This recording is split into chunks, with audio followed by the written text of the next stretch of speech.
what people do, what I think is that when it comes to these like fraudsters, is what they're really good at is to make you feel like you really trust them. Like you get this like instant connection, you say. Sure. Yeah, because they adapt, like they look at you, see what you like, and then they adapt to become a person that you will like. Ladies and gentlemen, welcome to another episode of Vito Glazers After Dark, live from the Soho House in West Hollywood, California. I'm here with an incredible guest. You probably recognize your face, but you might not be able to put your finger on where you know her from. This is the lovely Miss Pernilla Elisabeth from the Tinder Swindler. Pernilla, how does it feel to be in the Soho House tonight? Oh, it's feeling great. It feels a little bit surreal, like even being here in LA and just... Yes, well, a lot of things. There's so much going on right now, so. There is a lot going on. I know we've had a crazy day, and I'm so grateful to have you spend a few minutes with me. I really want to use your story to kind of help empower some people because we're going to be reaching a lot of creatives, a lot of actresses, musicians, and people in this community are regularly victims of fraud. Yeah. Because there's a lot of guys, and girls actually too, that use their image or they use maybe their place in society to manipulate people to make them think they can give them an opportunity. And I think that's part of the reason your story is so important. But before we get into that, I'd really love to know a little bit more about you because I actually did, I don't watch a lot of movies, but I watched the Tinder Swindler the other night. And I have a couple questions about how legit it is and what's going on with all of that. But before that, I'd love to know, like, where are you from? You're not from LA. No, I am from Stockholm in Sweden, where I grew up and... Born and raised in Stockholm, Sweden. Born and raised. 100% Swede. 100% Swedish. And going from Stockholm, basically, what's your background like? What did you do after high school? So I studied, and then I actually moved from home. I took care of myself since the age of 16. So I used to work extra while studying as well. And then I started to like save my money. I was working as a waitress basically. I started to take my money and then I started to invest them in real estate. Oh, wow. So I made, like, Simon took the last part, so I made quite good money out of that. Like I always been like, give me 1,000 crowns. I will like flip it around. I will do something with it. But then I went through a separation, and then, you know, I was a little bit reckless with money. I was stupid, sorry, but by the age of 30. So Simon basically took the last part, but I did make myself like a self-made millionaire at the age of 27. Self-made millionaire, age of 27, Stockholm, Sweden. And then where did you kind of go from there? Once, where are you living? Do you live in Europe, America? I live in Europe right now, so I'm between Spain and Marbella and Stockholm, so I go between there. Well, it sounds like things are going okay. Those are not places poor people live. So it's really cool. I guess, how did you end up with this opportunity to make this film? Were you approached, or did you have to call a lot of companies to get that movie made? No, so we got approached by an agent from United Talents, and then basically we were going from there. And then I think we were in like 9 different interviews with different studios. Here in Hollywood. And UTA, I actually know United Talent Agency very well. They're a great company. Yeah, they're amazing. I love our agent there. So, do you want to shout them out? Yeah, Addison, I love you. You are the best. So we'll keep an eye out for Addison. Maybe we got to move her over to our team. So, when it comes to the film, how did they hear about it through the news, or how really, like, where did they even get wind of the story? Yeah, they heard the news. So, like, basically when all this happened, Cecilia had went to the newspaper. So I understood, like, where we were sitting up when I got the call, and I just went to call him out to the entire world. So I literally forced them to make the article in an English version as well, and then me and Cecilia were sitting together and emailing this news outlet to every news outlet out in the world. Like, anyone who wanted to show his face, we were up for an interview. So for those of you who follow me, who know my press hacks, that's what we would refer to as traditional pitching. That's where you're taking a press release or you're taking an article and you're pitching it to every single person you can do. That's a manual grind. It's a lot of work. Yeah, it is it's a lot of work. We will look back in our emails there. It's like hundreds and hundreds of emails. If only you had come across Glazers Media sooner. Oh, God, I wish I had. So if you guys have a great story, you can either do it their way, the long way, or you can come to Glazers Media. We'll pitch it for you. So you pitched the story hundreds of times. How many weeks, months, years went into pitching the story? So we took a lot of time, and then it went viral. Right. I mean, we didn't have to do the work like Right. after a couple of days. Then it just like it was running. So you sent a few hundred emails, Yeah. and then a couple people picked it up, and Yeah. then it went viral. From Yeah, and then that is how United Talents picked it up. Okay, as so well. United Talent seen it. Did you message United Talent, or did you? No, they reached out to us. Okay, so they seen you in the news. Then how long did it take from the time United Talent reached out to you to the time that it actually ended up on Netflix?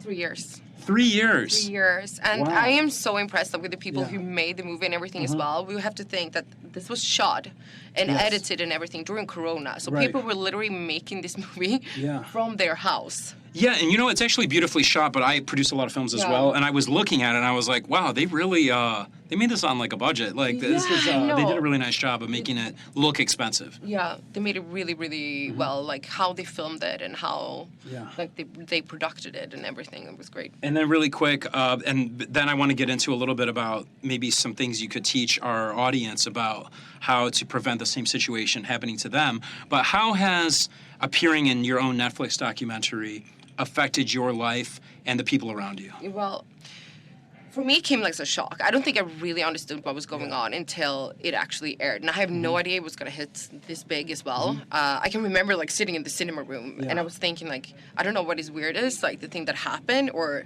this aftermath of it. But my like general opinion, I mean, I am not from here, but I have been going to LA for a lot of years. And it's like, here's a lot of like fake it till you make it. There are so many fake people here, like, and what people do, what I think is that when it comes to these like fraudsters, is what they're really good at is to make you feel like you really trust them, like you get this like instant connection, you say. Sure. Yeah, because they adapt, like they look at you, see what you like, and then they adapt to become a person that you will like. That's interesting. So that actually brings me to kind of a, can I ask you a tough question? Yeah, sure. Because so I work in the news business, and I call it the news manufacturing business. So we make news, we make people newsworthy. When I initially watched the film, my first reaction is, these are 3 girls and a guy who got together and decided they all wanted to be famous and came up with this amazing story and put it out there, and now they're all getting a lot of attention from it. What do you think about my cynicism? No, that is absolutely crazy. So the story is 100% real, and he's still a wanted criminal. I mean, he's wanted in 7 countries, so he can't really leave Israel. So Wow. for me, this was never about like making this, because it is. I have to be honest. Before this happened to me, I would look at people who got defrauded. Like, why are you stupid? Why would you give Right. anyone money or anything? This really was to help other people. I want to help people to not feel ashamed about getting defrauded because it's so common. And we have to remember as well, like suicide goes up with 25% when there is fraud involved. So, and I wanted people to understand a background of what can really be going on in the Yes. background as well.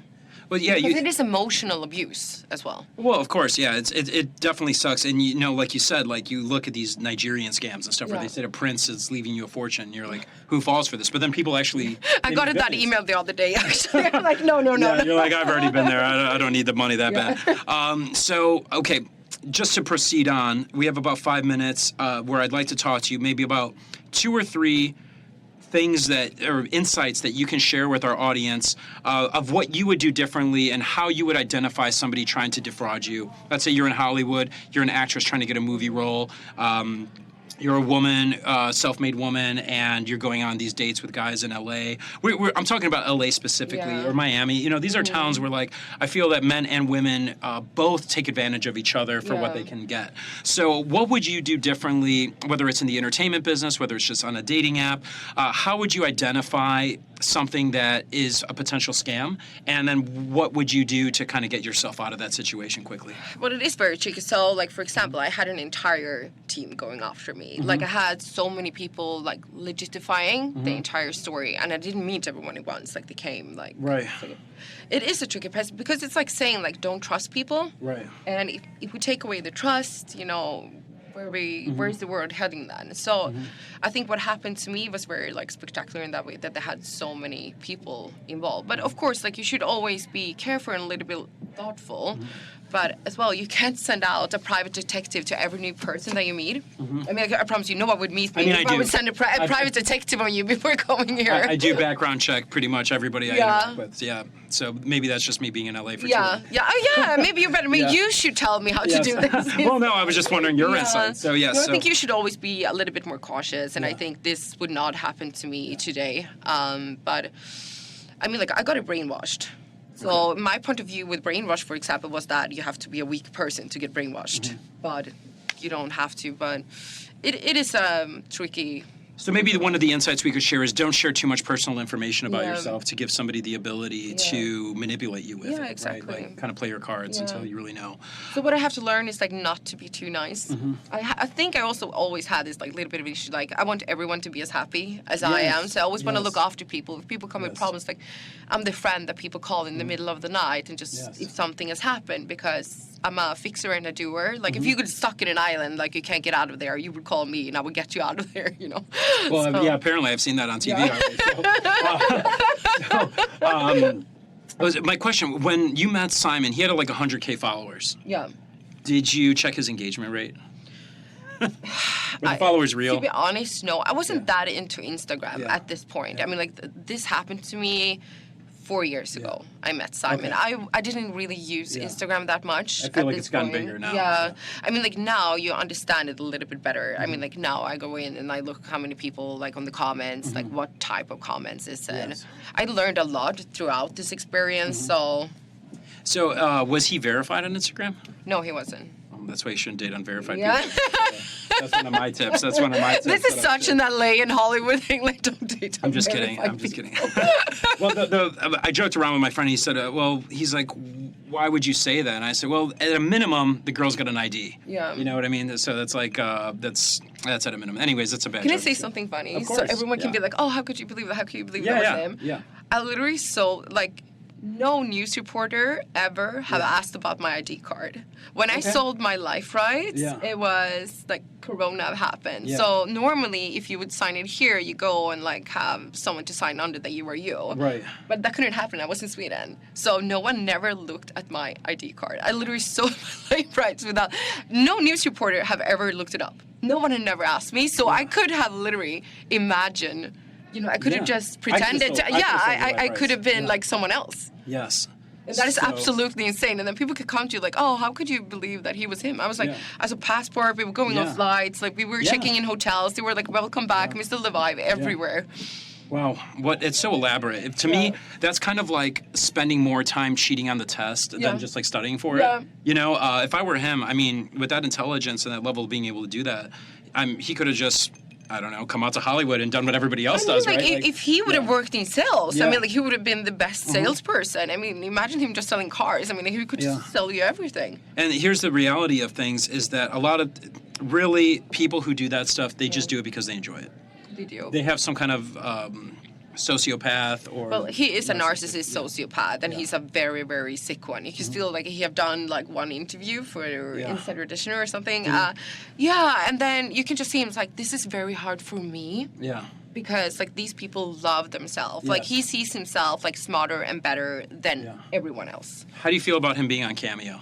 Oh, I'm sorry, I hate Cameo. Am I allowed to say that? You can say whatever you Yeah, want, okay, yeah. no, I hate Yeah. them. So I literally, because they were trying to get us on as well. Yeah. So I freaked out in these, like, people. I think it's disgusting. I mean, this is not a normal, healthy person that Right. has just done fraud. I mean, Right. like, he's a sick person. He death threats women, he death threats, you know, like even children. Yeah. This guy had threatened to kill his own child, you Wow. know, No, like, I and know. you're Yeah. giving him a promotion Yeah. area. So I'm sorry, anyone who is at Cameo, just like switch, cancel it. Well, actually, a lot of people, Yeah. a lot of people from Cameo do watch this because they're from Chicago. I'm from Chicago. Yeah, originally. sorry, it's just a trash company. I'm sorry, I have no I respect for totally them agree. whatsoever. Yeah, I hate them. So, okay, we've got about a minute left. What are you working on next? Where does life take you from here? And where can our audience connect with you if they want to work with Well, you? they would connect me on my Instagram Yes. account. I'm starting up a TikTok as well. Okay. But I am also working on a new company, and we got also like a very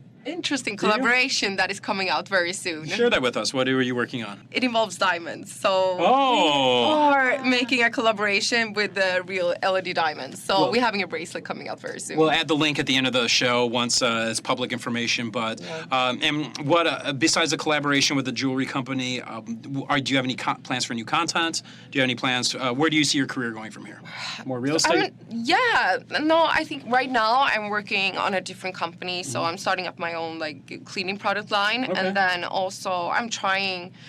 I do a lot of speeches right now, so I'm booked in. Yeah, and they're like very good, nice speeches in these big conferences. So amazing. Yeah, and I really love it. I think it's a very good opportunity. Well, Pernilla, thank you so much for joining us today. This has been another episode of Vito Glazers After Dark, live from the Soho House in West Hollywood, California. Guys, make sure you follow her on Instagram at Pernilla Elisabeth, and you can always follow me at Vito Glazers. We will see you guys next time. Hello, everybody, and thank you so much for tuning in to our latest episode of Vito Glazers After Dark, live from the Soho House in West Hollywood, California. And if you enjoyed tonight's episode and you'd like to know how you can support us, I invite you to check out one of our affiliate partners, Try Carrot.